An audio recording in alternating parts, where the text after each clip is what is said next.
Boy. All right. Welcome everybody to part one of the G League panel, hosted by myself, Jason Wain, and my good friend Caleb Kupa. We have some great guests today. Thanks everyone for joining us. Take it from here, Caleb.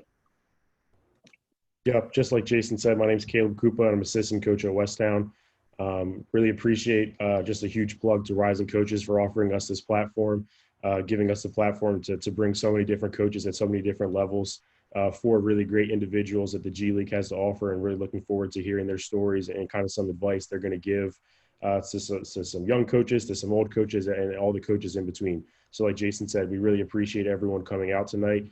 We know it's late. We know the Celtics are playing. We know the Clippers are getting ready to play, but we hope you have that in your background and everybody's tuned in and ready to go. So just before we begin, just want to give a quick introduction of our four coaches tonight. So we have Ben Sanders. He's an assistant coach for the Windy City Bulls. He's getting his Zoom calls in today. He had a Zoom call with Jason earlier today on analytics. So we're really appreciative that the coach made himself available later again tonight. Next, we have Coach Pannone, the head coach of the Erie Bayhawks. So again, appreciate Coach coming on tonight. We know he's an expert, he's a pro, and we know he's done a lot of Zoom calls, and we're glad that he's able to make himself available for this one. We have Coach Ryan Richman. He's the head coach of the Capital City Go-Go. So again, one of the successful teams of the league. Looking forward to what Coach Richman has to share. And then we have Jonah Herscu. I got to know Jonah. He did a Zoom call back in June and was really fortunate to learn and grow from some of the coaches that he had on his collaborative Zoom call, and appreciate him. And he always had some great things to share. So we wanted to make sure we had him on the call as well to kind of share some of the things that he was able to share back in June. So those are our four guests for the night. Again, we appreciate everyone coming on tonight and appreciate our four coaches. So without further ado, we're going to get started with the first question. So our first question is going to go to Coach Sanders. Again, he's an assistant coach at the Windy City Bulls. And Coach, your question is, after having just completed your second year with the Bulls, being an assistant coach, what are some of the things that you've learned throughout your coaching journey these past 2 years that have led you to be successful in your positions, both as an assistant coach and a basketball operations coordinator? Well, obviously every new head coach I've worked for, you pick up more and more X's and O's. This last year was my fourth head coach in 4 years. So I've been able to pick a little bit up from each of them along the way. But one thing that's really kind of hit me hard this last season is the degree to which it's more than X's and O's. It's about building relationships with players, creating buy-in, creating trust, and being able to effectively communicate and really teach these guys. I think if you're able to do that, it makes every aspect of coaching much better, or much easier, I should say. Whether it's player development, whether it's games and decisions in games when maybe you're having to sit somebody or go with somebody else. You can, if you put in that time and invested in those relationships, it's much easier to go back and revisit those guys who didn't get playing time. You can discuss why, all that kind of stuff. But if you don't invest in those relationships and you don't have that trust, it starts getting a lot harder when you've got to make tough decisions or have tough conversations. So I'd say that's kind of the biggest lesson of the last season or two is really that those relationships and that effective communication comes first. Gotcha. No, Coach, appreciate that. And obviously, we all know it's all about the relationship you have with your players before you become their basketball coach. So obviously, that's important at all levels. So appreciate that. Our next question is going to go to Coach Pannone. Again, he's the head coach of the Erie Bayhawks. So, Coach, you've coached at many different levels over the course of your coaching career. How did these different experiences kind of prepare you to become a head coach in the G League? I think, being fortunate to coach at almost every level and in different countries where, English is clearly not the first language of China, Germany, Israel, Slovakia, South Korea, although in some of those countries, some of the players speak English. is learning how to communicate effectively, learning how to continue to coach in digestible sound bites, and learning, right, that basketball and the mentality of basketball players is the same everywhere. Right, at the end of the day, you have to figure out how to build relationships, right? But it's building relationships with players from different backgrounds and different cultures and different beliefs. And so the way that you may build a relationship with a player from China and a player from Israel and a player from Germany can be totally different. And I think it's one of those things that really expands, really expands and grows you, and trying to figure out, which is what we're all trying to do, on how to best build relationships with our players so we can coach them and coach them hard and create buy-in onto what we want on the floor. And as we know, it's becoming more and more, players aren't just going to do what you said because you said it. They need to know the why. They need to know the reason behind it. And so I think that's been a big help.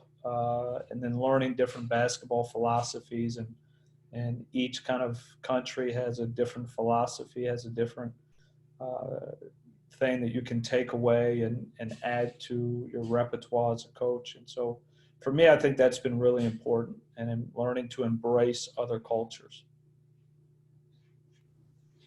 I appreciate that, Coach. I think that's great. I mean, your journey's taken you all over the world.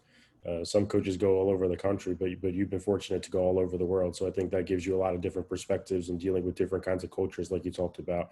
So a lot of good cultures and good learning experiences that you can bring to your position now. So appreciate that. And again, you being on tonight. So our next question is going to be for Coach Ryan Richman. Again, he's the head coach of the Capital City Go-Go. So, Coach, over the course of your career in both college and the professional game, you've had the positions including scout player, graduate assistant, video coordinator, player development, and assistant coach. What are some of the lessons that you're able to learn from many of these different positions that help you in your current role as the head coach? I would say that one of the main lessons thinking about this question is that the benefits of being around. And what I mean, it's cool to have Matt Leszewski on this call. He's someone who helped me get to the position I've been in. He was in the video room on the Maryland men's side, the head video coordinator for the men's side when I was a women's scout player. And is the difference between like fake work and actual real work, but also being around for older coaches to see that you care about getting better and you care about being there even when you're not supposed to be there. I mean, there were times where you're around other coaches and they'll give you responsibilities just because you're there.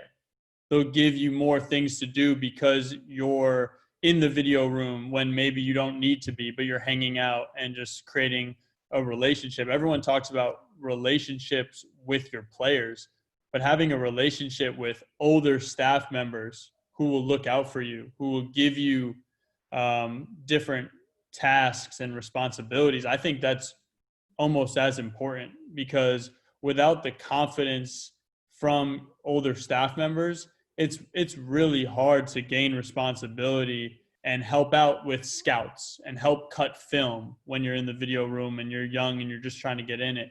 Those are some of the best times, some of the best, it's really the best advice I can give anyone in this profession growing up in it. And I would just add, just being in so many different roles and just seeing what everyone does and having a real respect for what everyone does, I think is critical. Because if you don't have respect for the person that washes the jerseys and your equipment manager, or the respect for, the people that clean the gym every night, like you can't have proper respect for the entire program. And there's a holistic approach for the entire program that is really, it's critical. And I was taught at a young age to learn everyone's name who works in the building. And I think that creates a camaraderie. And just, it's that famous story I think it's the Mayo Clinic, where the janitor is saying, they're asking the janitor, "What do you do here?" And he's saying, "I'm saving lives."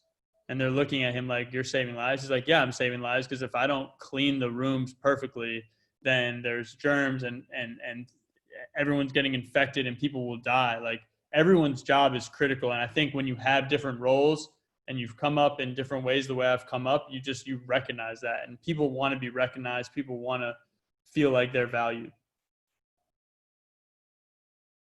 No, I think that's great, Coach. And obviously, it takes more than a head coach to run a program. Like you said, it takes all the individuals contributing to the entire goal to be successful. And then again, what you talked about earlier, your best ability is your availability. So just making sure that you're available to do those things when they do come up is extremely important. So appreciate that. And then last but not least, for the first round of questions, we have Jonah Herscu. He's had a multitude of different positions in the NBA, the G League, and the WNBA. So, Coach, how have holding some of those different positions in three of those organizations kind of helped you in your career and kind of getting to where you are today? First of all, just thanks for having me tonight. I love what you guys are doing with Rising Coaches, and thanks to Jason and Caleb for putting this on.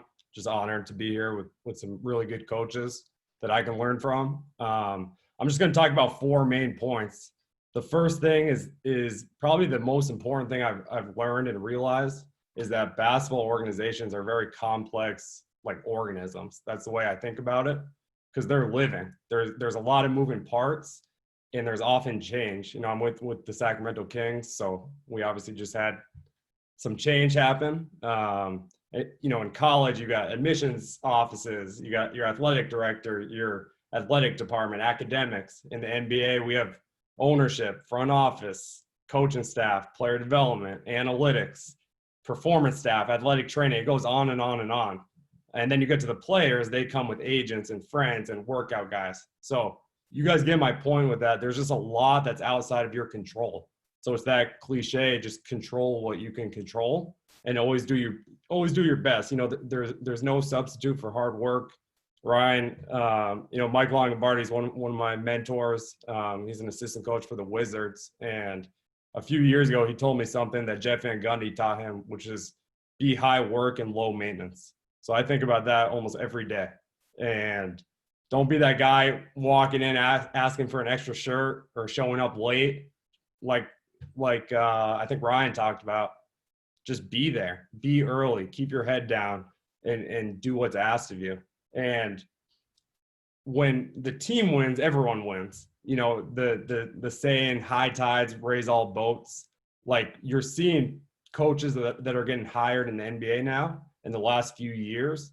They're coming from successful teams, successful organizations, and teams that have won. So that's not a coincidence. And then, we ask our players all the time to buy into roles and, be a star in your role, whether you're a defensive stopper, whether you're a shooter, whether you're the star player. But if we ask our players to do that, we need to practice what we're preaching. And on a staff, just doing your job and owning that, I think is really important. Probably the second thing I want to talk about is there's no right way. Like, we have 4 coaches talking tonight. If I asked us all, how do you teach curling off a screen to the elbow and what's your footwork, we're all going to give 1 or 2 different answers, right? And same thing with the closeout. So it's not necessarily, like, to me, that's the beauty of the game. And there's more than one way to skin a cat. And what I think about that is, like, you need to believe what you're teaching and have reasons for it. So it's not just, I saw this in a clinic or I saw this coach talk about it and I'm going to copy that. If you can have a good reason for that, or you believe that, then teach it. But, sometimes I say coaches aren't, or players might be dumb at times, but they're not stupid, right? Like, they know when you're blowing smoke or you're not quite sure about what you're talking about. So just have a reason for what you're teaching. And then with that, it's the ability to be adaptable.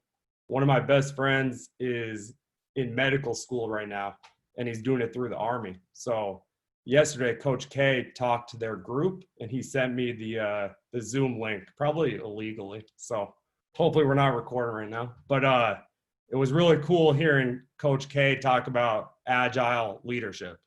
And how I think about this is, like, where we are in the NBA right now and college, like, analytics and technology, those are 2 things that have the last, 5 years or so, just continue to develop the way we think about the game. And you can have that old school mindset of like, I'm not doing this, it works for me, but you're going to get passed up. So it was really cool hearing Coach K, one of the most successful coaches of all time, talk about this. And, especially now in a time with the pandemic and with the social unrest and injustice going on, hearing how he was combating those things. The third thing, just quickly, is as a coach, it's your job to enhance and not get in the way.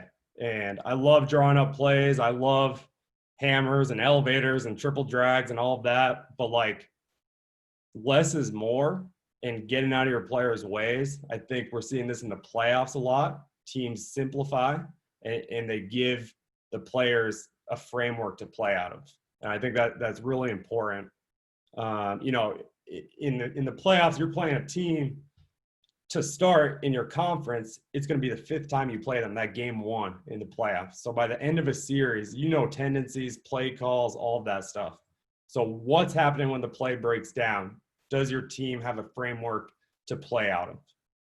And then lastly, the fourth point I want to make is Will Scott, who I know we have Coach Crean on here with us tonight. He was a manager at IU for you. He's with us. I was with him in LA. He's with us in Sacramento.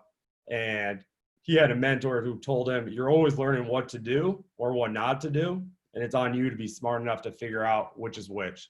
So we all know there's a lot of ups and downs throughout a season.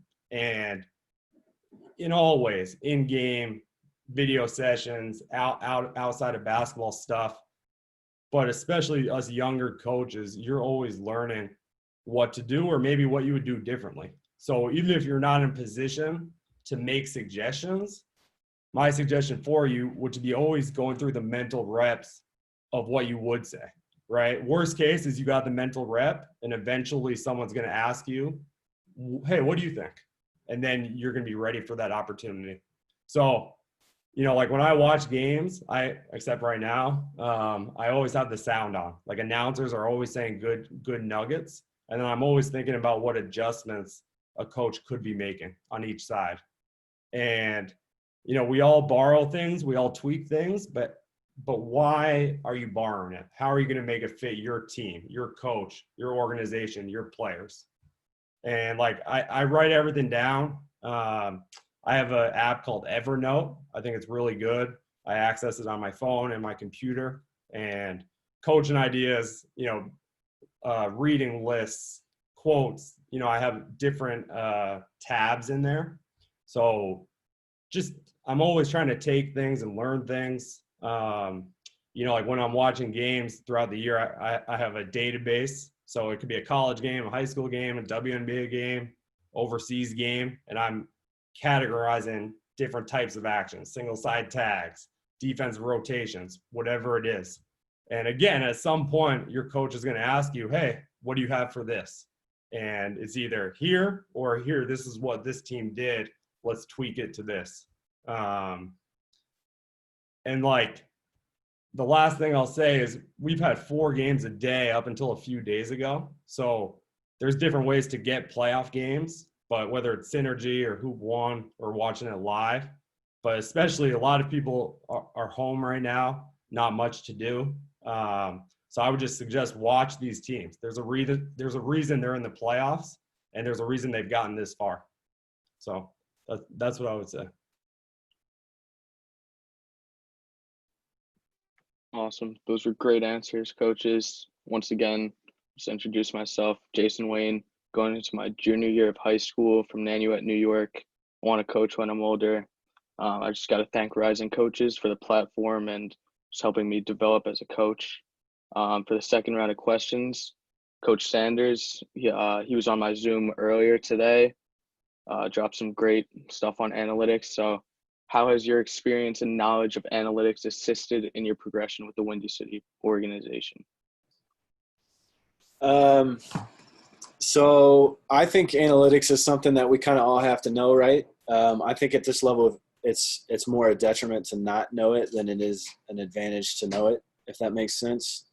I think where I've always kind of found my my added value coming up was always with video technology. How can I streamline everybody's job?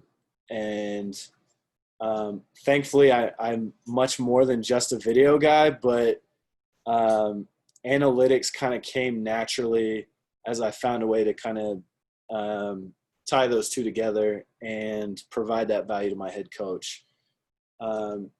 If you can find ways, figure out what your head coach really values, what are the biggest things that they are invested in when you're working on it in practice, whatever the case may be, right? Maybe it's rebounding, maybe it's transition defense, whatever the case is, you can go find a way to track that. And if you can do so consistently and efficiently, where the next morning when they show up after a game, you have some kind of data on that, then you've instantly given them something that creates value for them, where it's additional information for them to make decisions based off, where it's not just film, right? One of the biggest ways I've done that, and I know I talked about it this afternoon, was I've always been big on play call efficiency, and not every coach values it quite the same.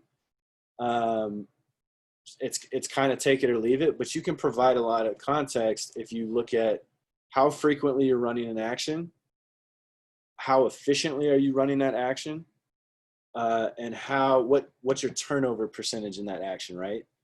And so if it's something that your head coach likes, it's an action he likes, he wants to keep running, well, maybe this data tells him you need to work on your execution of it, or maybe you need to put somebody else on the ball or surround them with shooters, whatever the case may be, right? But if you're able to give them that data in a clear and concise way, it gives them more information to make decisions. So in order to do my play call efficiency, I use my video background. I found a way. I go through, I watch the game. Even as an assistant coach this year, I label all the play calls, all our offensive play calls as I watch the game, just kind of out of habit, honestly. And then I found a way to just copy and paste that into a spreadsheet, and I would get all kinds of data on play call efficiency and series efficiency. So I know specifically if we run, take delay, for example, if we run delay down, I know exactly what our efficiency is. And then I also have our series efficiencies, where if we run any delay actions as a whole, what does that look like? What are our efficiencies? So that's just one example of something that I was actually never asked to do in previous jobs. And I just kind of started doing it. And a couple of the head coaches that I worked for have liked it. Another one has no interest in it whatsoever. But if you can find what each coach is interested, what your boss is interested in, and find a way to track it, then you can definitely find ways to provide value and work your way up that way. I think anything you can do when you're kind of lower down on the ladder to get your coach's ear, even if it's only for a split second, if you can provide value in those few seconds, then you're going to improve your standing in his eyes. So that's probably the best way that analytics has helped me out. That's great. Yep. As we see, this is kind of the way the league is going into the analytics age. For those of you that don't know, Coach Sanders has a website where he helps people with analytics. So if you want to talk about that real quick, you worked hard on it, so you deserve to. Yeah. So this summer, with a little extra time during the pandemic, I built a website and created a couple of products that help calculate analytics, stuff that maybe lower levels don't have the resources to pay for. These are kind of affordable alternatives. One just calculates 4 factors, real simple. The other will calculate your play call efficiencies and is compatible with sports code and even synergy. So as we operate every single day with analytics and have it at our fingertips in the G League and the NBA, I find myself wondering how I ever did without certain metrics here and there. And so myself and a couple of friends have kind of taken on ourselves to find a way to make analytics a little more accessible. And so I'm still kind of in the infant stages of this business. I want to make this a consistent side hustle down the line. Obviously, coaching will always be my primary focus and my biggest passion, but with a little extra free time, I thought I would try and create something that kind of gives back to coaches with lesser resources. So it's bshoopsanalytics.com. Check it out if you guys got some free time. Thanks. Awesome. Great job, Ben. Now to Coach Pannone. One of the things that's not really discussed a lot in the coaching world is how you manage family with coaching. So how did you manage your family and traveling to different parts of the world as you progress in your coaching profession? For me, I started out very fortunate to where the reason why I went overseas was because of my wife. My wife wanted to travel the world and live abroad, and her favorite show was House Hunters International. And I was coaching at Wallace State Community College for $500 a month with no housing, and she was living in Florida. She came up to see me. We've been married for a few years, and she said, "Oh, why don't we look into going overseas?" So I said, "All right."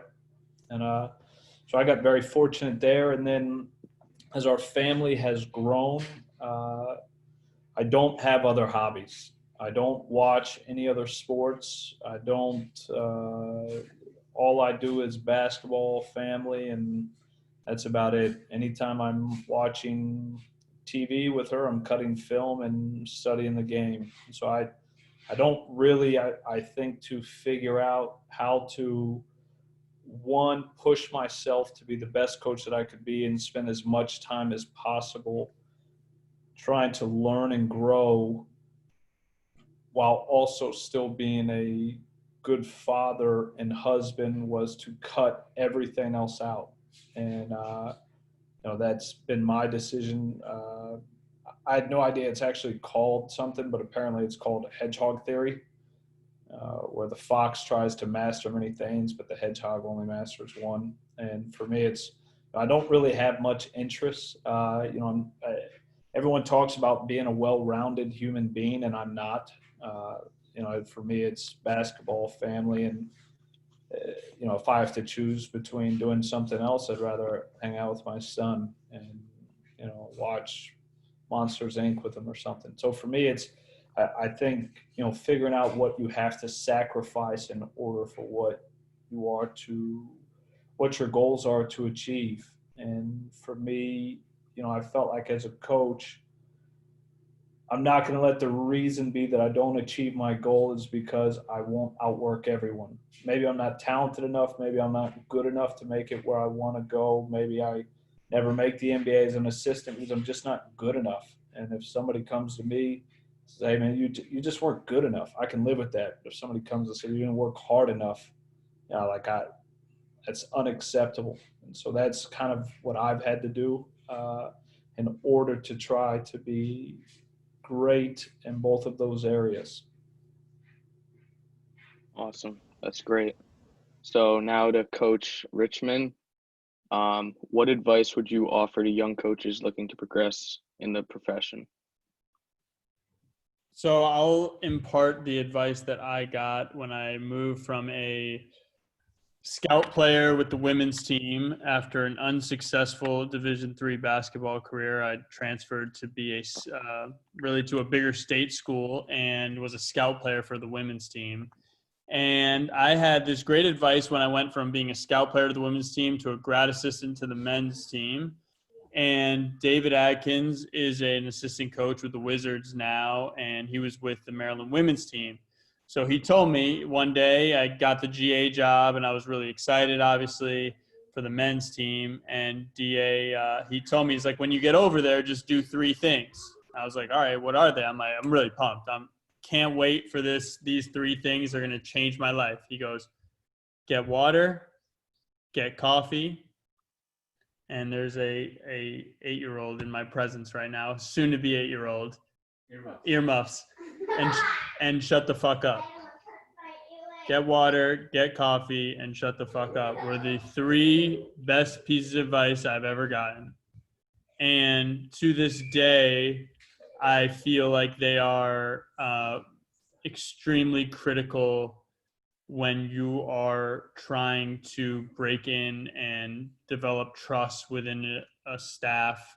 And I really think about that on a daily basis. Some of the best people I've worked with, like on my staff, Andrew Wade, he's on this call right now, and he was on the Go-Go staff this year. He's down in the women's bubble, the Wubble with the Mystics right now. But he's like, and I'll add to that, get water, get coffee, shut the fuck up, and be proactive would be my 4th thing. So I'll talk to DA about adding something, but be proactive, because a lot of times I would get in, the office. Drew would beat me to the office in the mornings, which is like standard. And it's not about who can put in the most time, but if your boss is there, you should be there. Bottom line. Like, that's simple, easy, controllable. You can do it. Okay. Drew beats me to the office. He's got ATOs and end of games ready for me, because one of his projects that he did for me was he compiled all the NBA end of games and ATOs. I was in the G League. I couldn't really keep up with the ATOs and end of games the way I wanted, so he was my eye there for ideas. So every week on my desk, he would have it. It would be right on my desktop. And just like, and then there were times where outside of that project, he would already have something for me. Hey, I saw this last night. Take a look at it. Maybe you like it. And that's being proactive. And I think those are big separators for staff members. Obviously those 3 advices are, I think, critical, because especially early, and Ski obviously also taught me this, is like, no one really cares what you think. As much as we all think we have all the answers, like, they don't care. And that's not a bad thing. So I wouldn't take it personally, but just be a sponge, carry a notebook. And I think those 3 things would carry you pretty far.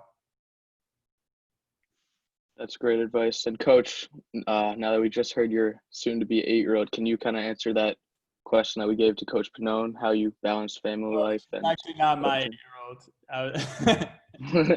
He's not my 8-year-old, but yeah, so I probably wouldn't be the best person for this advice.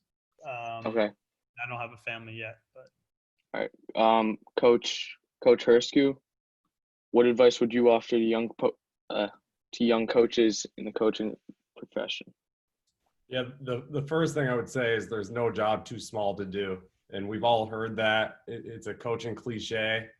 But I think when you're in college and in the G League, I was in the D League 7 years ago, and you're driving vans, you're doing laundry at night, you're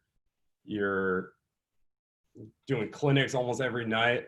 But make the most of that and do your best at that, and you can find opportunities in there. Like, I'm driving vans for other teams in the G League, in the D League at that point, and I got there early. Before we were supposed to be there, and I'm using those drives as networking. And those G League coaches at that point, the D League coaches at that point, a lot of them are NBA head coaches or top assistants now. So you never know, if you keep your head down and just do what's asked of you, what's going to happen. And, I just got out of the Disney bubble. And it kind of epitomized this, because each team was only allowed to bring 35 people down there. And we're used to, most teams travel with 55, 60 people. So I was just talking to an associate head coach from a team that is doing well in the playoffs. And he told me that, he took it upon himself to carry the projector screen, because there was one video guy, he's super overwhelmed. He's being pulled in a million directions. So even as you climb the ranks, you're not too big for any job. And if you show that you're able to do that, everyone below you should also buy into that as well. And just like someone else said this tonight, but you never want to give your head coach a headache because you didn't do something to the highest of your ability. And like, they might not realize or find out today or tomorrow, but at a certain point, they're going to know. And like, as a video guy, one of my biggest things was like, I hope no one says anything. And if no one says anything, I know I'm doing a really good job. Because they never really say good job, but when something doesn't go right, that's when you get that call in the middle of the night. Another thing I would say is try to go from wanted to needed. And it can look different in different situations, but if your head coach got a job tomorrow, do you think she or he would bring you with them? Okay. And another way to think about that is if one of your assistant coaches on your staff got a job tomorrow, would they try to bring you with them as well? Right. So like that should be your mindset, that you're serving all your coaches to the highest of your ability. And that's how a lot of times people move up in this business. So how does it look like to go from wanted to needed? I think it can have a lot of different faces and take different forms, but some of the things other people have talked about tonight, but do things without being asked. Be proactive. Be a good teammate, right? Be positive. Obviously, a lot of us have read The Energy Bus, but be an energy adder, right? And not a subtractor. And don't ask for credit. Just keep your head down and do your job. And then be creative. Again, not disrespectfully, but when you are asked, when it's appropriate, bring new ideas to the table. And then the last thing I would say is, it's a mantra I try to live by, and a lot of people have said it, so I'm not entirely sure who gets credit for it, but it goes, you've never arrived, you're always becoming. So as soon as you think you've made it, you're done. And just try to be that continuous learner, whether it's YouTube videos, whether it's rising coaches, whether it's reading every day.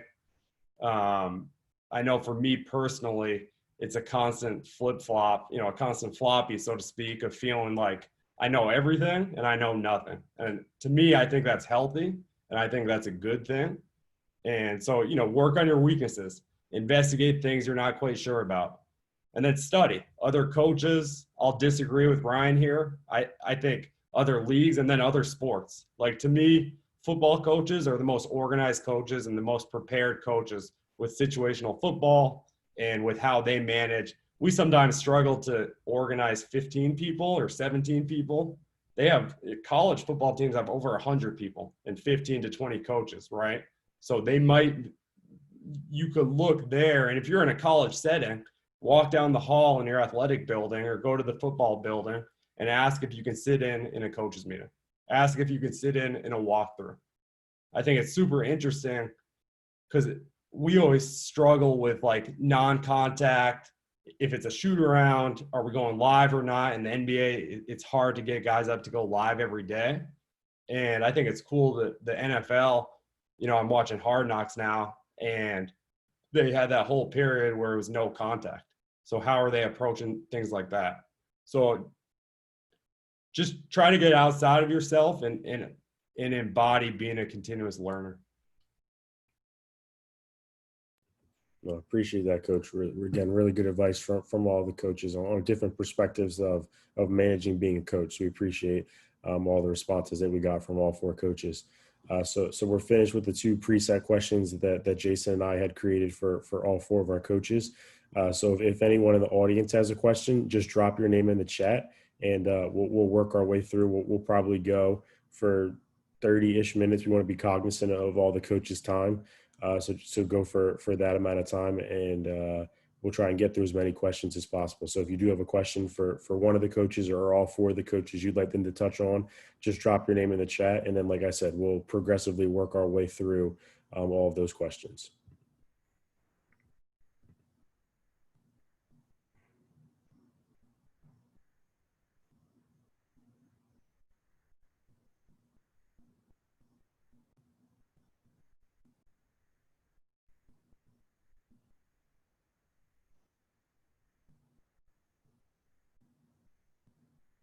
Chris, go ahead. All right, thank you, coaches. I'm just pulling my notes up to try and find where my questions at. Coach Richman, I'm going to be a graduate manager here at Colorado. I actually haven't started my job yet because of the pandemic. They're kind of working through what are the risk factors for bringing more staff and everything. So I'm kind of still waiting on when my jobs are going to start. But what would be some tips that you would give to go into somebody working a video job for someone who did. So I did kind of an analytics job, kind of a super simple analytics for the high school that I was at previous to this. So I was working through an app called It's Through Huddle. So just transferring that over to Synergy, what kind of tips would you have for making that transition? Going from Huddle to Synergy, or Yeah, so just transitioning to being a grad assistant? kind of all the above, but I've been told I'm going to be doing some video. So what I would do with my team is breaking down clips on Huddle, and I had an app that did analytics, so plus minus possessions, like trying to figure out, like I would go through a thing. We had a number, we had a record that we had for if we were over 10 turnovers versus under, and different things. So I would give that to the coach. So just going into this position, what would be some tips to make that transition easier, to kind of do what you were saying before, be someone there that is listening, but to still kind of know what I'm doing. Yeah. Okay. I hear you a little bit. Thank you, Chris. I would say this: do everything you can do. Like when I was a grad assistant, I was working on the buses. I was doing planes. Like I was doing all sorts of stuff, and I think, and Ryan talked about not being well-rounded as a person. That's whatever. I respect Ryan's priorities, but I think you can be well-rounded as a basketball coach. And I think that makes you valuable. Like learn how to do, that's why I love the G League this year. Like there were times in the G League, like Jonah was like, you're taking bags to buses, you're doing all sorts of stuff. You're flying into Fort Wayne, you're flying into Erie, if you can even get there, Ryan. That's a hard spot to get to. But I would just say just make yourself valuable in all aspects. So go to each coach. Like, what do you expect in your scouts? How do you want your film cut? What's best for you? Like, how many games out? What's best from scouting purposes? How can I help you do your job better? Not like I know how to do it, I'm going to do it this way, right? And I think that's the separator too with video coordinators, grad assistants, is how can you make yourself valuable, kind of what Jonah was saying. And by doing it is personalizing it to each coach and learning from each coach. Thank you.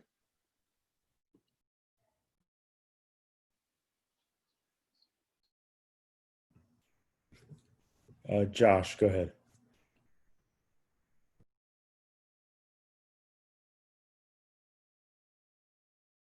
Come on, rookie, you're muted. Josh, you're still on mute.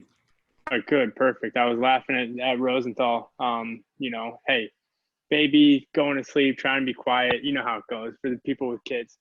But my question is, and I've heard some of you guys talk about it before, is how do you go about developing players? And I think so much of it, now that I'm getting into my 5th year in the G League / NBA, is just developing relationships with players so they listen to what you're trying to coach them. And obviously you guys on the coaching side deal with it every day, is just trying to get your players to perform. And it's not easy to do. And so what are just some of the ways you guys have been able to connect with your players better? Because I think that's just a critical way of trying to move up as you try to develop players. I know everybody's like got their certain set of like, hey, you're a point guard guy, or you're a wings guy, or you're a bigs guy. But like, just what are some of the different ways you go about just building relationships with the guys in order to help them develop to reach their potential? And that could be for any of the coaches. I mean, there's a lot of them on here that could probably respond, and I'd love to listen to it for the next hour and a half. I'll just say 2 things really quickly. I know I've been long-winded tonight. Number 1 would be ownership for the player. And I think it has to be organizationally, right? So like ideally ownership down to front office, down to the head coach and the player development staff and below, they all are aligned with what they think for each player, what the goal is, what the plan is. So a lot of teams, the staff, it's an integrative approach. So the trainer, the strength coach, the player development coach, front office, head coach, and they'll sit down in a room and talk about what that player needs to work on, strengths, weaknesses, future goals for that player. And then once that's set, getting the player in that room with all those people, I think is super important. And giving them a platform to talk about what they want from, themselves, what they see, and getting their input, I think that's huge. You can't start past that before you get there. And the second thing I would say is fundamentals. Like, I think in player development, there's so many bells and whistles, and I mean, some of these trainers now, it's ridiculous. But like, a lot of times people think improvement comes from doing more things at a higher level. And I think improvement comes from doing what you do just better. So let's not try to be great at 7 things. Let's just be a really good screen setter and roller. And on good teams, you see this all the time. Guys that buy into that role and master their role, I think that's where guys get paid.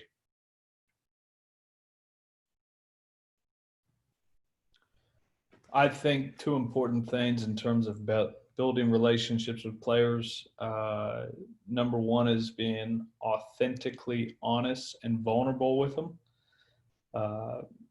Giving them the truth, but also connecting with them through your truth and what is going on in your life and the struggles that you have, and consistently being honest, whether it's a mistake that you've made.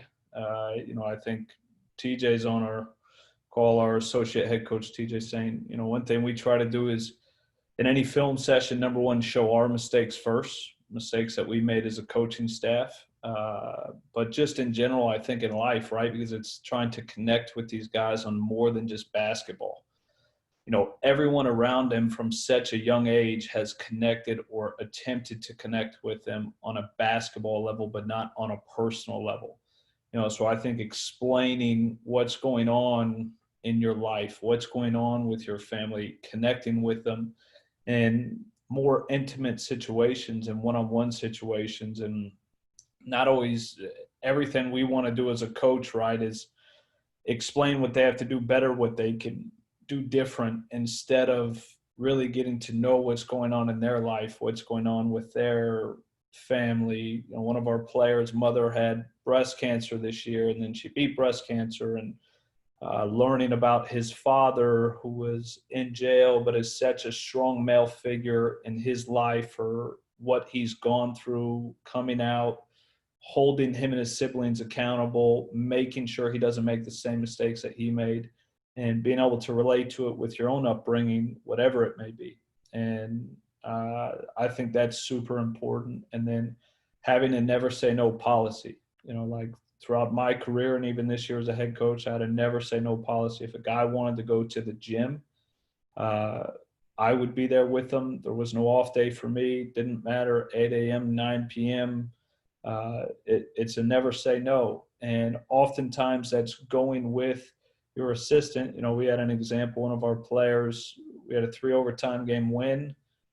Player played great. He wanted to go to the gym at 8 a.m. the next day, and TJ was there working him out, right? And as the head coach, not only did I go, I went there to support TJ and to rebound, pass, and screen, so that player could see not only was I there for his development and for him, it wasn't just talking about it, it's consistently be available, but also try to show servant leadership, that it's not me coming in and taking over the workout and running the workout or trying to do something different, that he can see, right? TJ would tell me, pass to him here, screen here, I need you to roll, I need you to do this, right? And being able to show servant leadership. And for me, I think those things are extremely important, right? And figuring out how to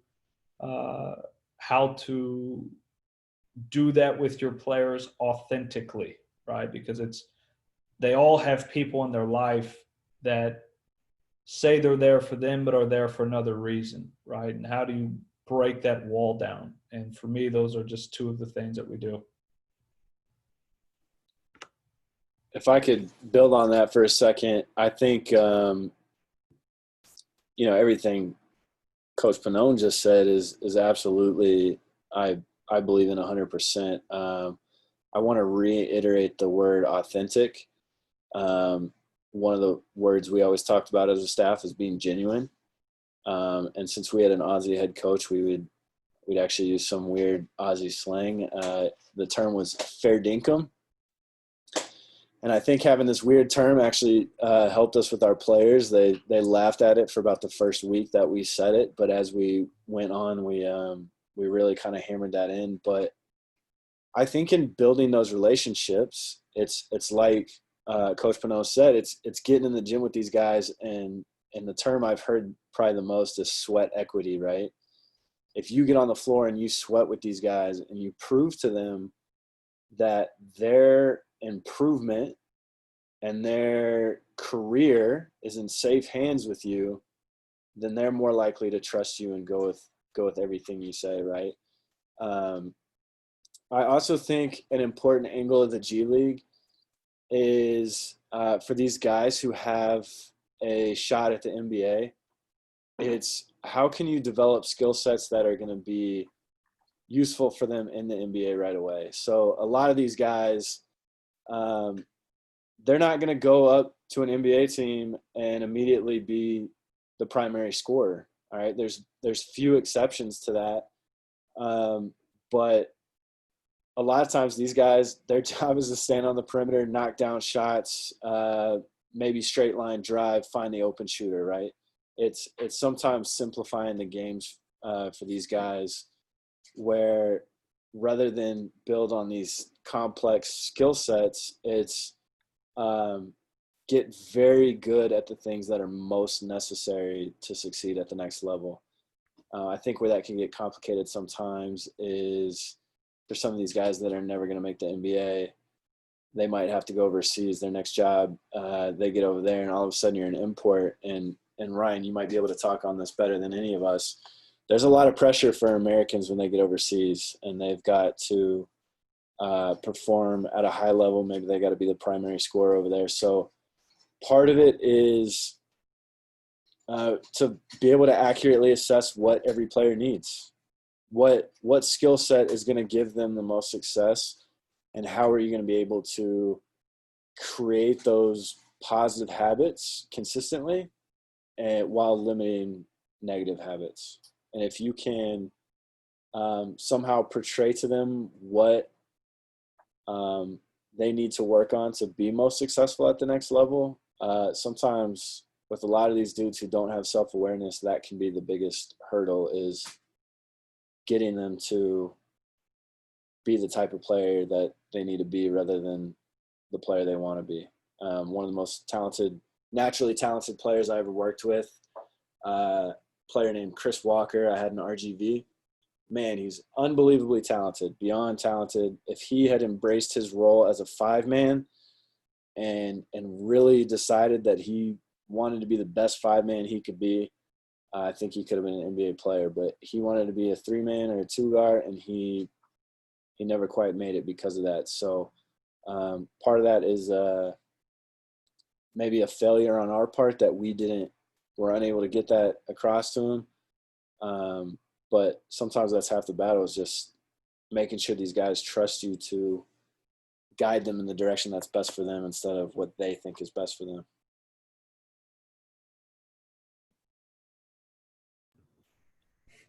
Okay, so we'll go Griffin and then Matt, Chris, Patrick, and then we'll finish up with Menelek. So go ahead, Griffin. Hi, can you guys hear me? Hello. Hi, my name is Griffin Schwartz. I'm a graduate assistant at East Carolina, and as people, everyone's sort of in a circle. So I guess kind of the transition and what was the toughest support, actual assistant, and then like you guys said earlier, Coach Herscu talked about how he still uses his analytics and what you guys might still use that you did from when you were a support staff member.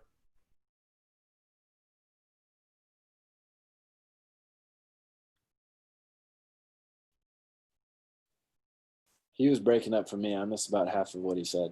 Yeah, me too. Griffin, you want to try asking that question again? Yeah, Griffin, could you repeat the question one more time so the coaches could hear you? You kind of went in and out throughout talking and asking your question.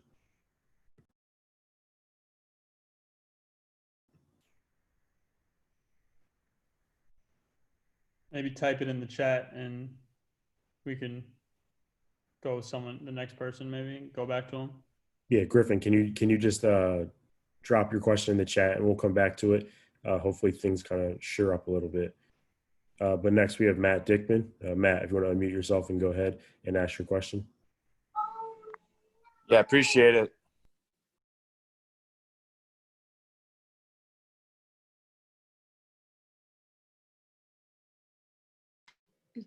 Sorry about that. Caleb, Jason, appreciate you guys putting this together, man. You guys did a great job asking the questions. Matt Dickman, I'm with the Sioux Falls Skyforce. I guess going to kind of touch on what a lot of you guys had said a little bit. But how do you really combat like people who like are, trying to, get credit for stuff? You don't ever really want to seek out credit. And I fully believe that 100%. But what if like, you have a boss that might work through one person, like they only want to text one person, and kind of everything goes through that person. And how do you kind of make yourself needed, as you guys have said before?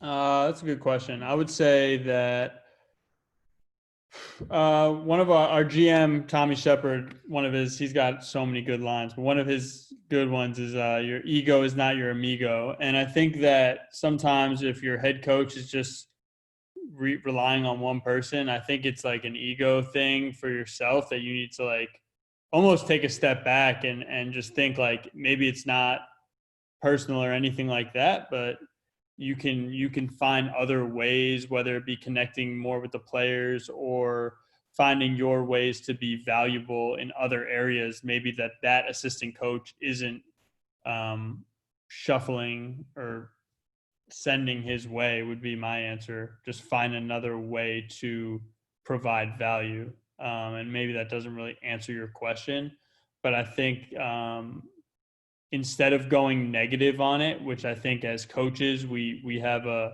funny way of all becoming negative when as Scotty Brooks always says, like, we all choose this job. Like you can walk out whenever you want. And like, it frustrates me a lot when I just see and hear so much negativity. And I think that negativity is just like, it's like devastating for a staff and a team, and the team feels it. So instead of being negative about it, I would like chase the positivity in it and just find other ways to connect. Yeah, I think Matt oftentimes, right, like maybe a head coach isn't wanting to hear you, but we see everything, like Ryan spoke about it earlier, right, about the janitor, right? It's like, for sure, as a head coach, he sees what everyone is doing, even if he's not asking questions. He sees what the video guy is doing it, how he's doing it, right? And oftentimes we're watching way more than we're listening, because we can't listen to everyone. It's too much information coming in.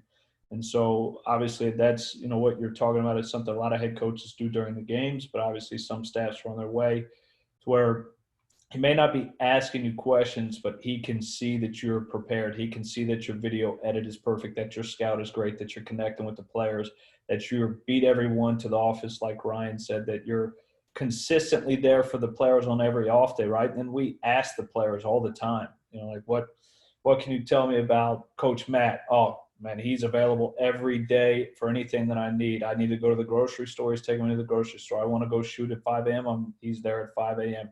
I need something late at night. He's there, right? And so it's your work is going to reveal itself without you wanting it to be revealed, right? It's head coaches are all unique and have different philosophies, but they're all perceptive. That they're the CEO of the entire organization, and we are recognizing who is a culture builder and who is a culture divider, right? And if we're teaching players all the time, how do you impact winning when you don't play in the game? It's the same thing for us as a staff, right? Like, how do you impact our staff? How do you build our culture, even if you're not being texted? You know, there's plenty of things that you can do, and it can be honestly leaving the locker room clean. You know, like, that's a pet peeve of mine. Like, I stay in there to make sure that the locker room is clean when we leave a place, right? And if I'm staying there to clean it up and you're in there to clean it up, you don't have to say anything, but I see what you're doing. You know, I see what you're about. And it's the same thing that we talked about, you know, for building relationships with players is availability, right? And always being the one that's always available and always there. Hard work gets noticed, even if it's not talked about. On top of that, man, I'd say if you don't have somebody's voice, or excuse me, somebody's ear, like if I don't have my head coach's ear, figure out who does and go through that person and help that person do well, right? Like, help that person do their job, take a load off of them. And in doing so, that's eventually going to find its way at the top.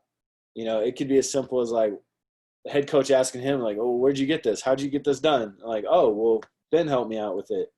You know, sometimes that's all it needs to be, is find the next guy down the ladder that you can help and take a load off, and it's that much easier, right? Like, and maybe it's multiple people, maybe it's helping multiple assistants, maybe it's helping the associate head coach. It doesn't matter.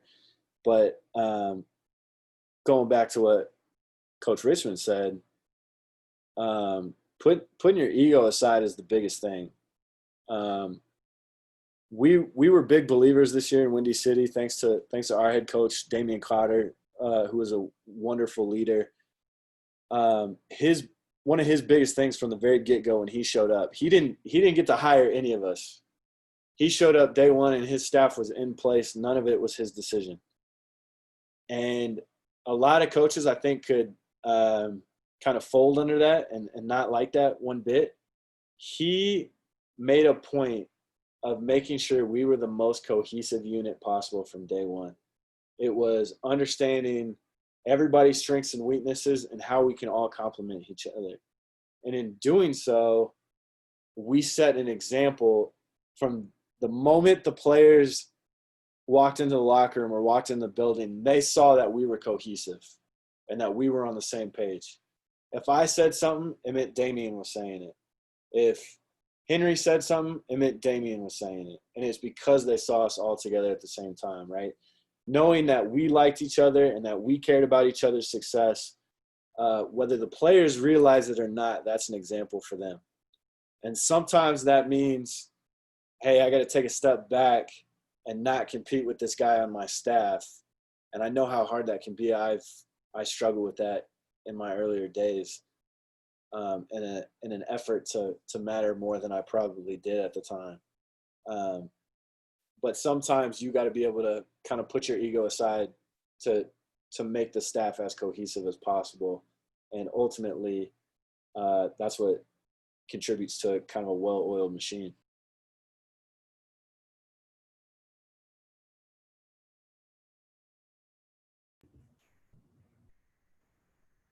Chris, do you want to ask your question? Yeah, I'll go, but I think Griffin put his question in the comments there. Caleb, if you want to let him go first. Oh, perfect. Coaches, so Griffin's question was, what was the toughest thing when transitioning from a support staff member to an assistant? And if there was anything you did as a support staff member that you currently still do in your assistant or head coaching position?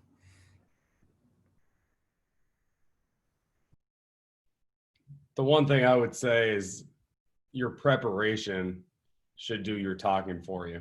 So I think when people go up, they feel like they need to, okay, I moved up, now I'm the second assistant, I need to talk this much more. That could be fine, but don't just talk to talk, right? Like, have reasons for what you say and pick your places. Like, your head coach put you in that position for a reason. She or he believes in you. So you're there for a reason. They believe in you. And you don't have to prove yourself, just like, you don't have to talk just to talk. And then if there's still things that I do, like to me, I have a lot of personal things that I do every year just for my growth, like that personal database I talked about. I've done like our end of game preparation, opponent and ourselves for the last 3 years through different jobs. So I would say some of that is your responsibilities. Maybe if it's a strength of yours, or it's an interest of yours, you can ask for that responsibility. And then I would just caution, like, just because you did something in a role and now you're the second assistant coach, don't be like, do it this way because this is what I did when I was there. Like, I would try to shy away from that. Now, if that's what the head coach delegates, great. But just be cautious of that.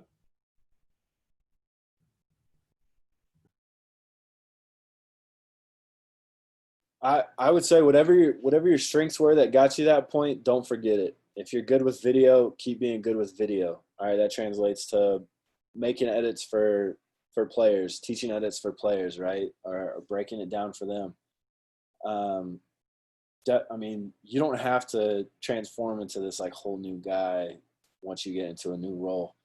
I was fortunate that I worked under guys, both Matt Browsey and Charlie Henry, who, even though I was in a video role, they let me take on the occasional assistant coaching responsibility, right? Maybe it was just a few scouts here and there. Maybe it was a few drills here and there. And I think that in doing so, I got a taste of what being an assistant really is. And so it made that transition a lot easier. The other thing I would say about making a support staff to assistant adjustment is do anything you can earlier in your career to develop your coaching voice. And that doesn't have to be within your own program. It could be just coaching camps in the summer. It could be coaching a high school clinic, right, here and there. There's nothing holding you back from doing that if you make the time for it. And even if it's not at the level you want to coach at, even if it's middle school kids, there's something to be said for beginning that process of becoming comfortable speaking in front of the team. And to start that, the earlier you can, the more comfortable you're going to be speaking in front of the team. I think for a lot of coaches, that's the big adjustment in front of the team. I think there can be that maybe that nervousness the first time you present a scout, or the first time you have a walkthrough or have a team drill, right? But that'll be eased up quite a bit if you look for those opportunities to coach in other ways and develop that coaching voice from an earlier point.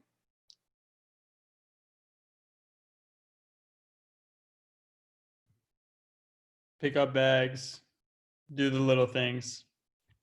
Simple, all controllable. And then to answer your first question, I think the toughest thing from a support staff and going to an assistant coach and going to a head coach is not being friends with your players.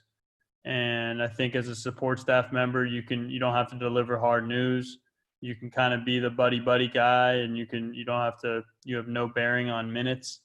But when you move to an assistant coach and then to a head coach, it's not about friends. And I think that's where sometimes assistant coaches can get it mixed up sometimes. And there's a difference between developing relationships and being friends with players that becomes a point where it's not productive. And I think that going from support staff to assistant is important to kind of start distinguishing that, because if you I thought that was great advice. Like, gaining your head coach, your coaching voice, you also have to gain your coaching respect. Like, there has to be a respect level, and obviously respect goes both ways. But if you're still trying to be friends with players, once you've moved past that role in the support staff, I don't think you can be successful.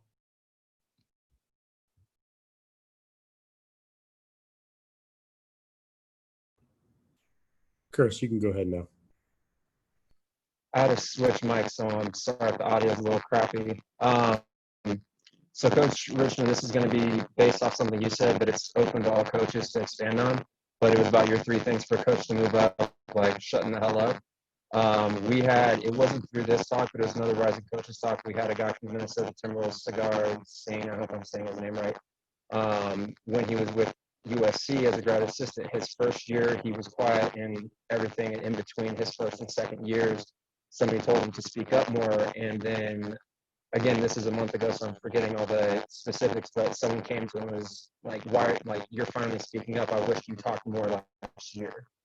So, like, I understand the whole point, like, getting into a room, not acting like you know everything, be a sponge and learning, but how do you balance that while still putting your voice in there so the coaches know that you're invested, if that makes sense.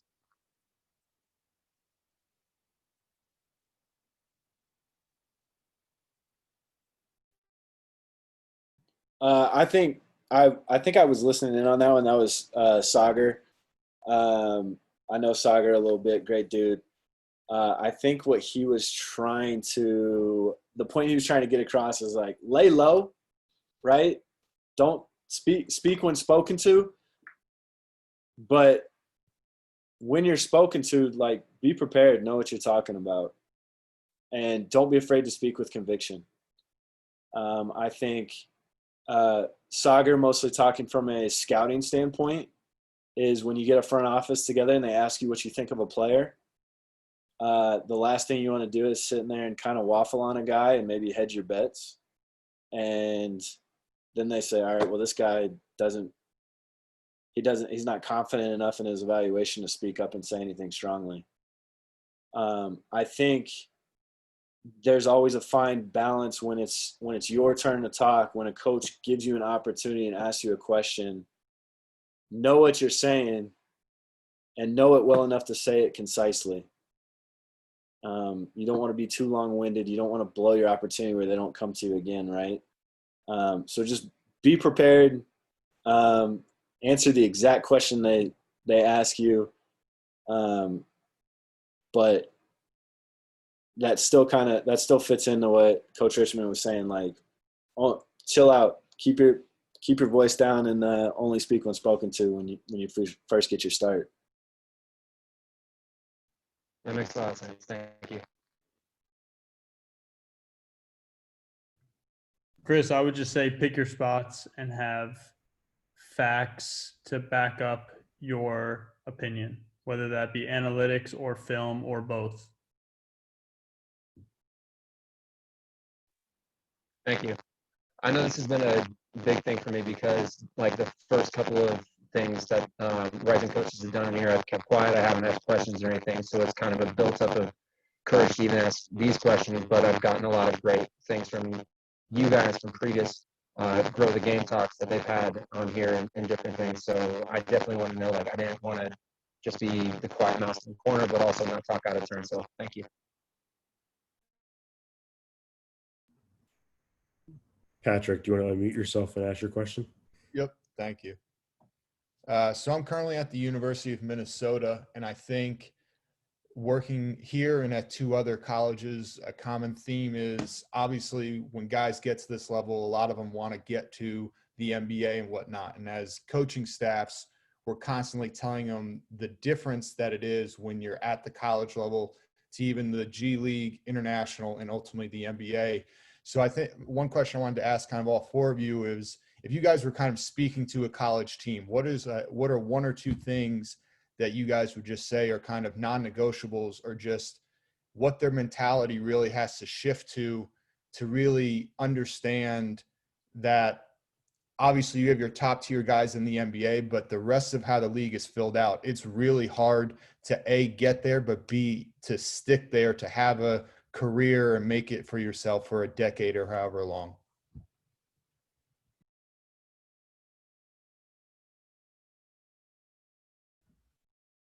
The first thing that pops in my head is just quicker decisions. Like, every level you go up from high school to college to the G League to the NBA, the floor shrinks. The athletes are longer, quicker, can jump higher. So what you did in college with 4 dribbles, now you have to be able to do with 2 dribbles. When you held it for 4 seconds, now it's got to be 0.5, boom. So I think quicker decisions, the space is just going to shrink. Now I think the NBA with the court and how offenses are, a lot are 5 out now. So there's a little more space. But to me, quicker decisions is the first thing. The second thing is knowing what you do well. So if you're a shooter, shoot it and don't do anything else. Like know your strengths and play to your strengths.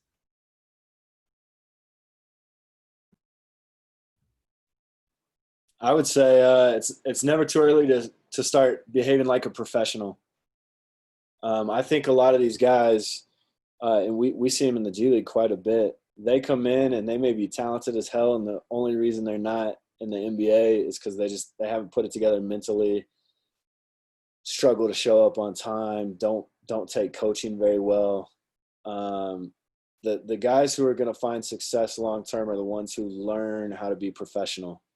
How do they make basketball their priority? Do they make it their life?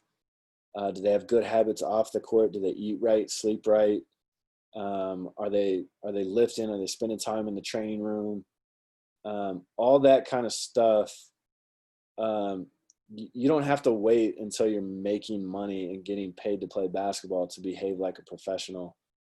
The best example I can give you is when I was at the University of New Mexico. I was 1 year after a guy named oh man, why am I blanking? He played for the Bulls for a little while, Australian guy. And his biggest thing is he would wake up in the morning, go get in his free throws. He'd go to class. He only had 30 minutes between class. He'd come in, he'd do 15 minutes of treatment in the training room. After his next class, he'd make sure he got like a good nutritious meal in. Goes to practice, lifts before or after practice, goes home, make sure he gets 8 hours of sleep every night. He was a weirdo. He'd actually wake up, set his alarm for 6 hours, wake up, eat or drink some kind of protein, go back to sleep for another 2 or 3 hours. And he started doing this long before he was ever in the NBA. All right, Cameron Bairstow is his name. And Cameron only had a cup of coffee in the NBA. I think he was in the league for 2 years. But he's probably never, ever in the league at all if he doesn't behave like a professional during his time in college. So I think that's one easy thing is don't blow your shot because you're not taking this seriously enough. There's no reason you can't behave like a professional right away.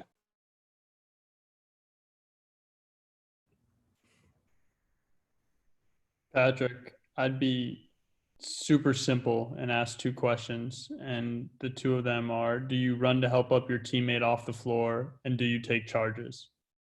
Because if you don't do either of those things and you don't sacrifice for your teammates and you don't care about someone that's not yourself, then it's really hard unless you are elite and special to be an NBA player. So that's my simple answer. Thank you. All right. Oh, go ahead, Coach. For me, I think valuing things that aren't just about you, right?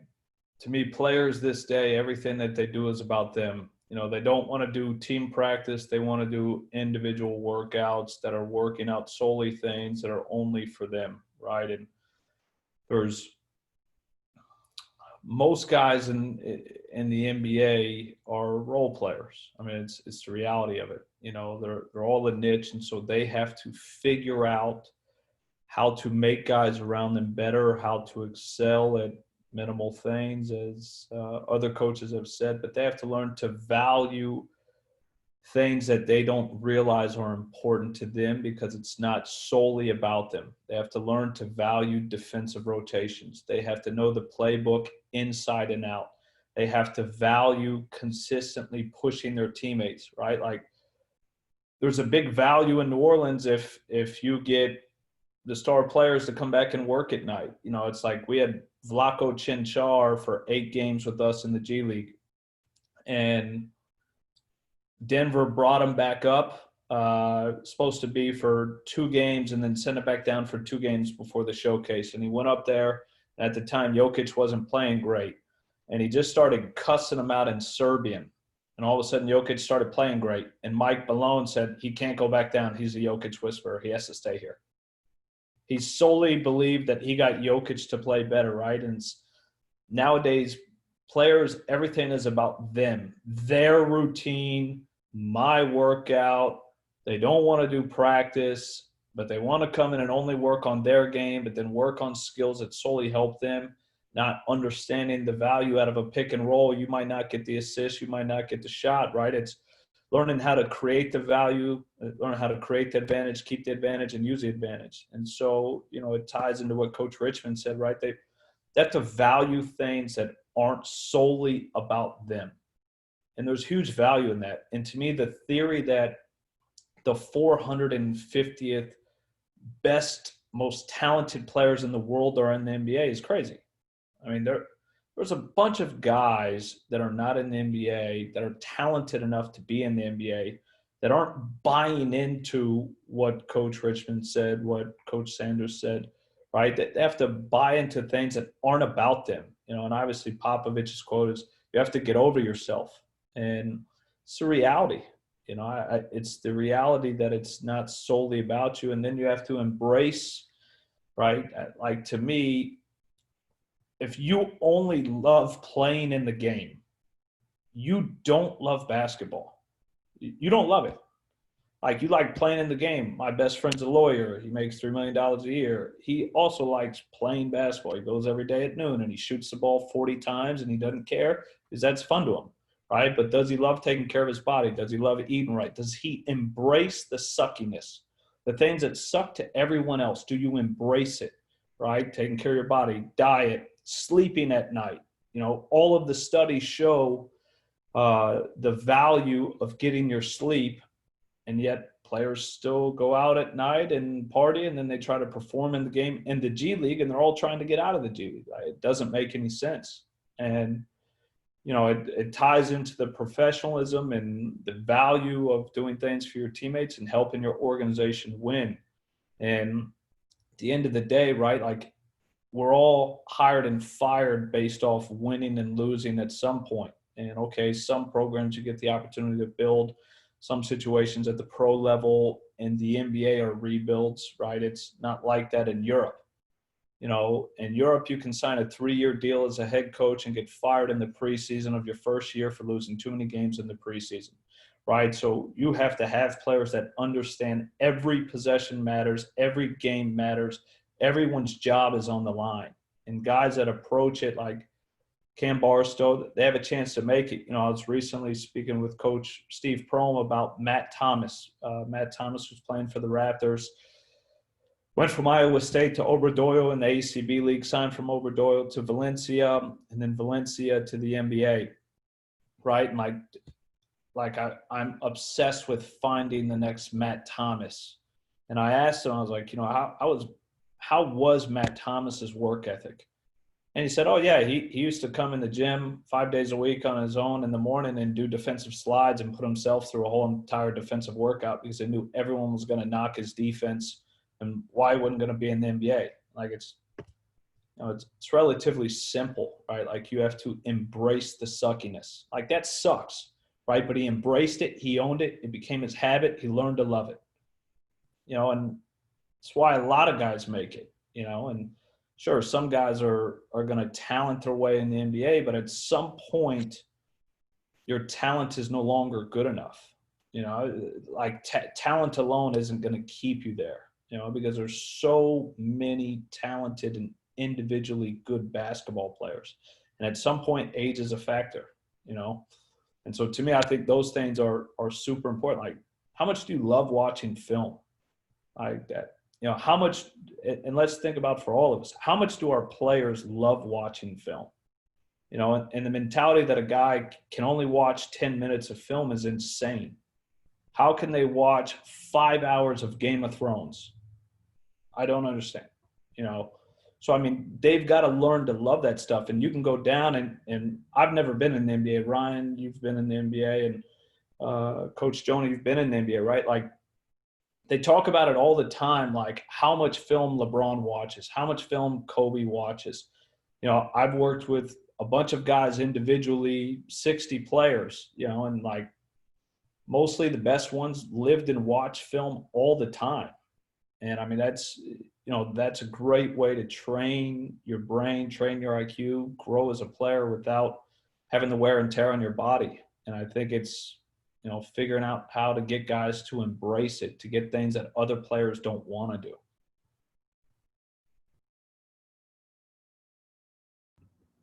Thank you. So if no one else has any other questions, we'll finish up with Menelik. If you do have a question, just drop your name in the chat and we'll try and get to you before we finish up. So Menelik, go ahead. Caleb, thank you.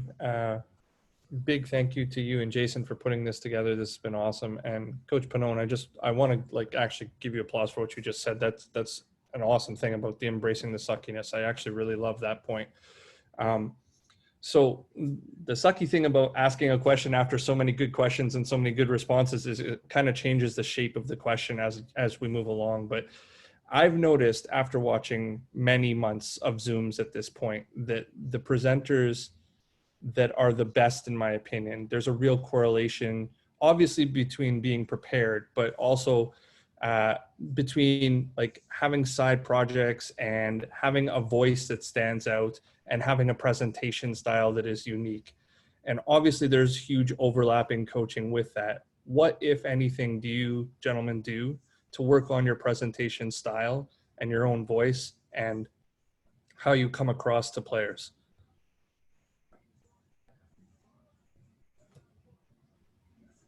First off, I want to give credit to Embrace the Suckiness to David Thorpe. For anyone that doesn't know him, that guy's the best player development guy I've ever seen.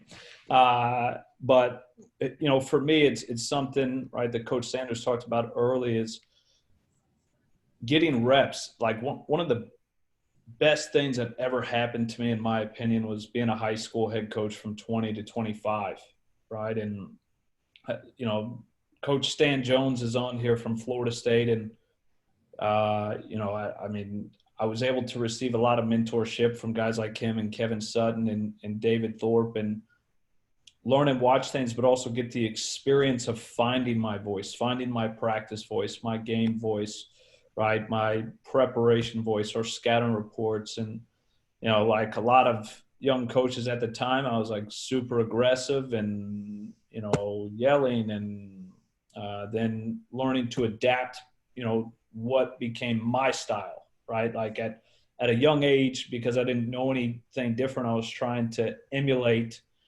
the coaches that were popular at the time, right? And those guys were all screamers, yellers, and totally crazy. And it wasn't me, but I was trying to find my voice, and it started out copying people until I became comfortable enough in my own skin and figuring out what was right for me. Because what works for Coach Richman, what works for Coach Sanders, what works for Coach Jonah, what works for me can be totally different things, and they're all successful and more successful. So I think that's a big part of it, right? Like I say this all the time, if you're going to get fired for being you. Don't get fired for being someone else, and you got to figure out who you are.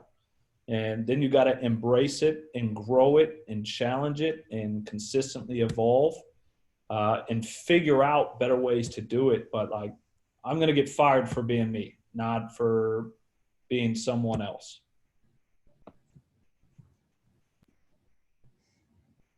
Thanks, Coach.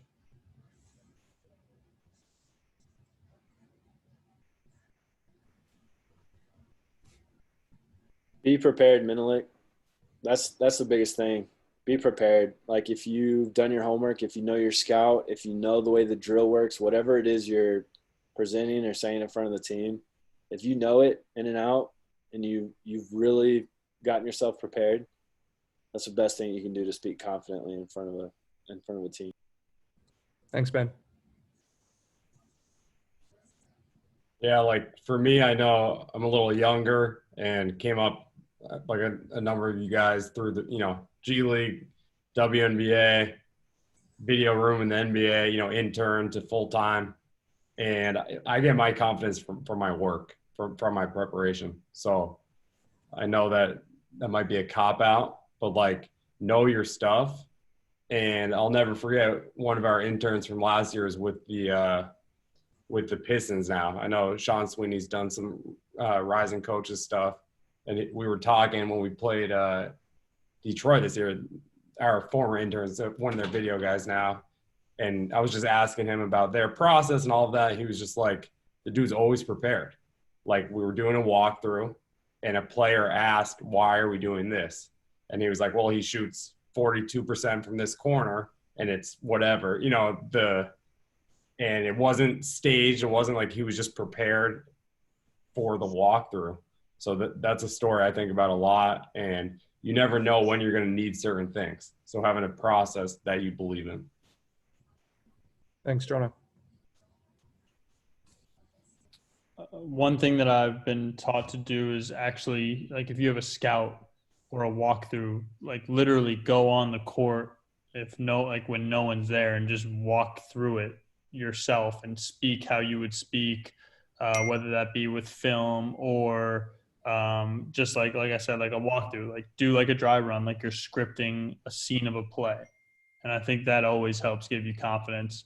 And then the last thing, I think as coaches, we don't talk about being coached, but we all need coaches. Coaches need coaches. And I have a coach that I've been working with that has helped me with all sorts of things. But presentation, speaking in front of people, and just fine-tuning myself, because if you're not in this quarantine and you're not improving yourself, then I think you're wasting time. So that's my answer. Thanks, Ryan. On that rehearsal note, I heard one time from multiple people that and Jimmy, if you're on here, you may be able to attest to this. I heard Kenny Atkinson will rehearse an entire practice with their staff, walk through every single drill before practice each day, just to make sure everybody's on the same page and they know exactly how they're going to teach every drill. So there's no shame at all. I mean, if that's what you got to do to get prepared, get yourself prepared.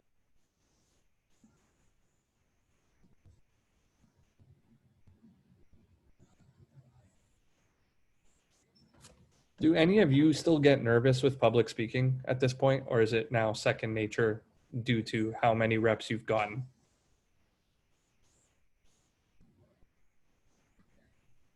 I don't get nervous. No. To me, I'm not as a veteran as some of these guys. But to me, like, you should care about what you do. So it's not about being nervous, but like, I mean, Ryan just talked about it. Like, I went through what I was going to say tonight 3 times starting yesterday. So, and I still wasn't A+, you know what I mean? But I think that's your preparation. And I think it's not necessarily nervousness, but it's about caring and wanting to do a good job and wanting to portray the message that you want to get across. I would say at times nervousness, but more so in my first year as a head coach, just finding the narrative and story that you're telling every single day. And that's the biggest difference from assistant coach to head coach is you're selling a narrative every day, like before practice, after practice, like all the time, like pregame, postgame, halftime, like it's your voice. And I mean, I let my assistants do a ton. They ran drills, they did everything, scouts, all of it. Like Ryan said, I'll rebound, they run the drill, but still, like, it's more about finding a cohesive message day in and day out, multiple times a day.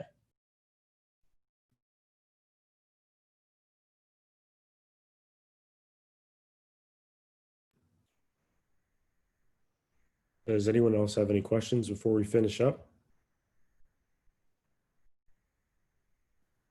This is Tom Crean. Can I ask a question?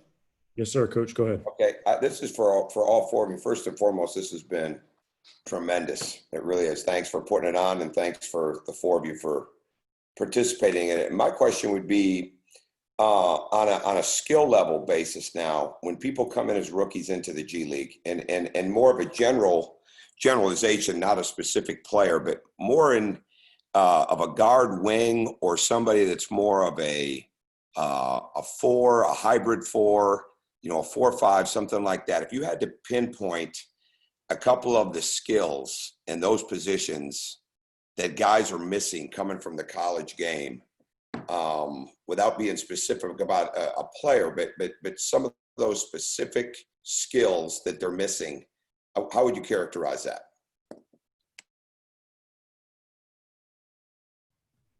For me, IQ, passing, and understanding why. The understanding of why this works, why we're rotating this way, and obviously that's our part in teaching them. But really, once again, it's all they know is about them, and they don't know the why for their team and their teammates.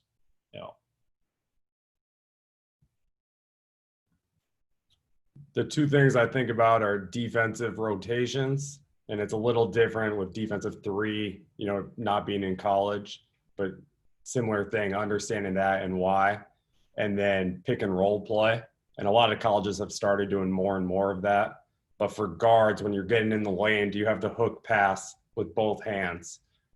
Can you sell rim and spray out? And then for the bigs, can you set the screen, roll, and then catch in the pocket? I call it pocket pass decision making. Like, can you hit big to big? Can you throw opposite? All that different stuff on the catch. So pick and roll play and defensive rotations.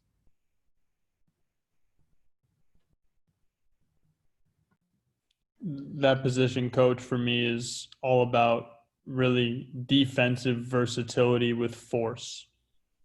Like, can you have force when you're guarding a small? Can you front the post, guarding a big if you need to? Can you guard him straight up in the post if you need to? And I think that's the biggest thing coming from college to the NBA. Even in G League, there's so much switching, and I know it's becoming more in college, but the switching aspect, huge. Defensive versatility. I was going to say footwork, and maybe this is just who we've had the last couple of seasons, but I think a lot of those guys can kind of get ahead of themselves. They try and speed up a little too quickly, too soon, and can get a little iffy with their footwork. But the other thing I was going to say is what Coach Richman said, like defensively, can you switch? Can you get up and pressure the ball? It's so much easier. I think sometimes at this level, the moment you get switched, you can get guards hitting shots right in your face, right? You start panicking, you back up, you give them too much space. These guys can shoot it at this level, so you got to be able to press up into the ball and contain the ball for. We always said two bounces. If you can't contain it for 2 bounces, you're not really giving your whole defense a shot. So, I definitely agree with Coach Richman on that one. Also, I would add to that just off-ball switching in a responsible manner, depending on your rules, I think is important. Also, going with defensive versatility.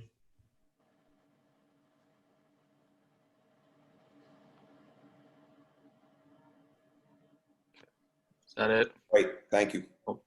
I would love to butt in on that because I think, Coach, I talked to somebody today that we have in common that was asking those similar questions in an interview, and just what he needed to do to get better. And what these coaches said is what I advised him. But all he was working on, all he wanted to talk about, what he wanted to show us at the NBA level was his ability to shoot and how much better he's gotten shooting. And he's only 34.9 for his college career. And I think with a guy like that, it's just you got to focus on those other things that the guys are talking about. And I apologize for butting in, but I think that's a big thing for these guys is defense. And I see it every day in the G League. I've had to cut so many guys just because they're not ready defensively, and they make the job for our head coaches so much more difficult. So just that attention to detail is so important.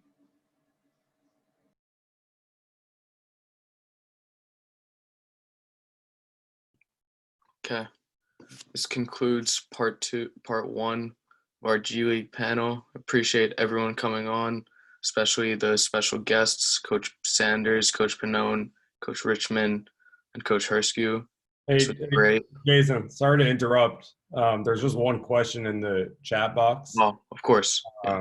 Kevin Hopkins, he asked, any advice on teaching players specifics on how to watch film? I'm from Amherst, Massachusetts, grew up there. So Kevin Hopkins is a legend where I'm from. But I would just say quickly, understand who you're watching with. So like everyone learns differently. And one thing I like to do is freeze film and ask what the player is thinking. And you're going to get a lot of excuses. I mean, with NBA guys, they're full of excuses, but those are less legitimate as there's film to back it up. And then another thing would be process versus outcome. So don't necessarily worry about the shot going in or not, but freeze it and just ask, good shot or bad shot. Something like that I think is really good. And then a couple of guys have talked about it tonight, but just the volume of film that these elite NBA players watch, they watch every game. Their league passes on every night. They're asking our video guys to put on other games on their iPads and computers. So those would be my quick recommendations. I would say let them hold the computer. I guess my question a little bit too is like more geared around as coaches, we all have a baseline knowledge that sometimes I think I end up taking for granted, that players don't understand things on the same level that we do, and they don't necessarily look for the same things when we're watching film together.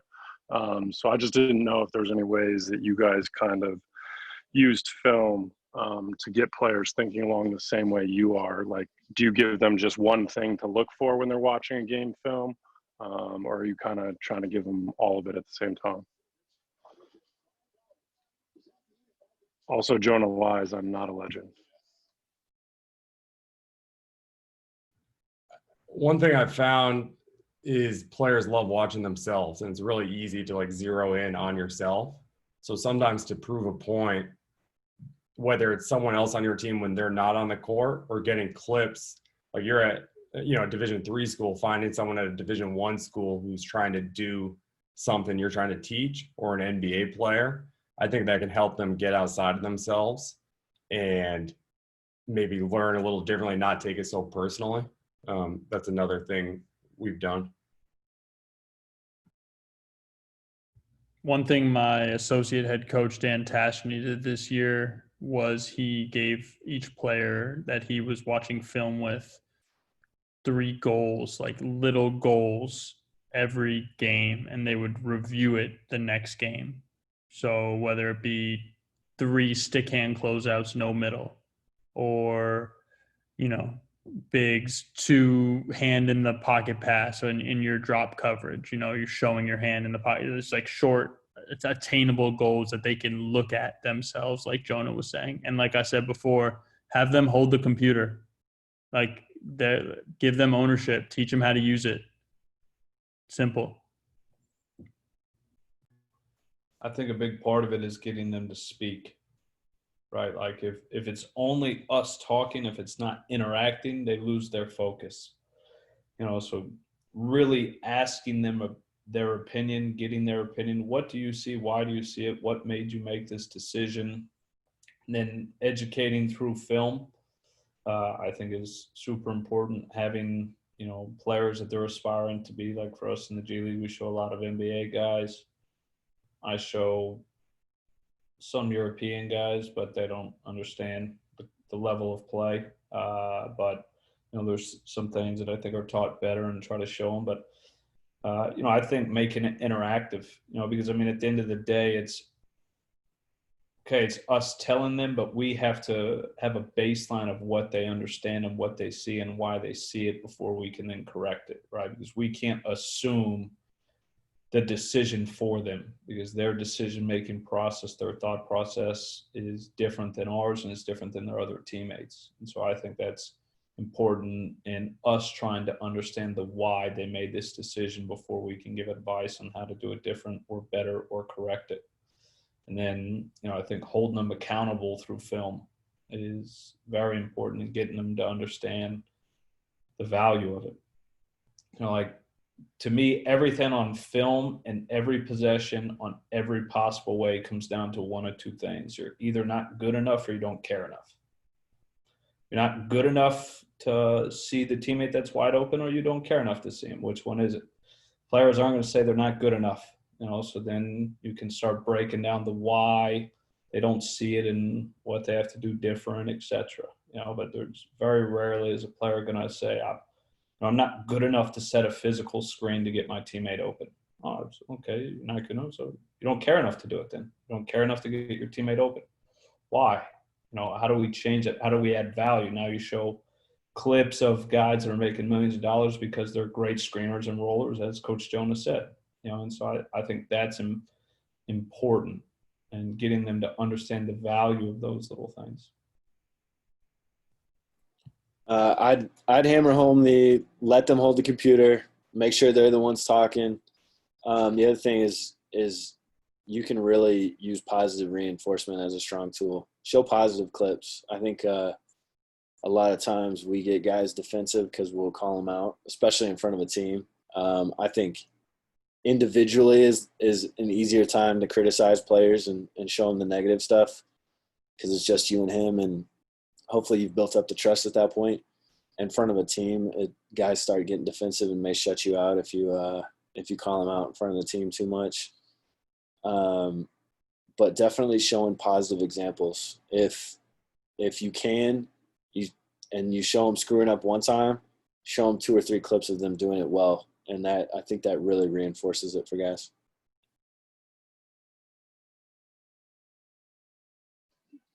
Awesome. Thank you. Okay. If no more questions. Okay. Great. Appreciate everyone coming on, especially you coaches that shared today. This was great. We learned a lot. I think everyone benefited from this. Go, Caleb. No, again, just want to thank all 4 coaches, Coach Richman, Coach Herscu, Coach Sanders, and Coach Pannone for coming on. I think one of the things that I know Jason and I collaborated on this, but one of the things that we talked about is just giving coaches tangible things they can continually do to get better. A lot of the times coaches are kind of thinking going back to the office, they're not going to have the same amount of free time they did to hop on Zoom calls and network like we have the past 6 months. But just want to continue to offer coaches the platform to continually get better, continue to learn, and continue to meet new people.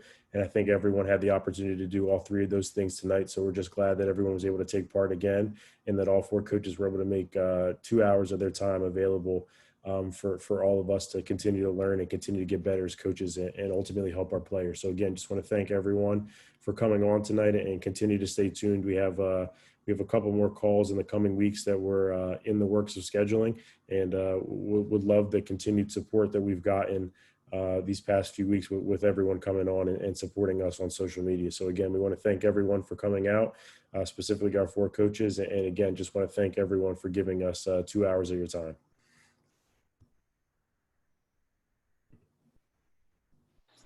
Thanks, Jason. Thanks, Caleb.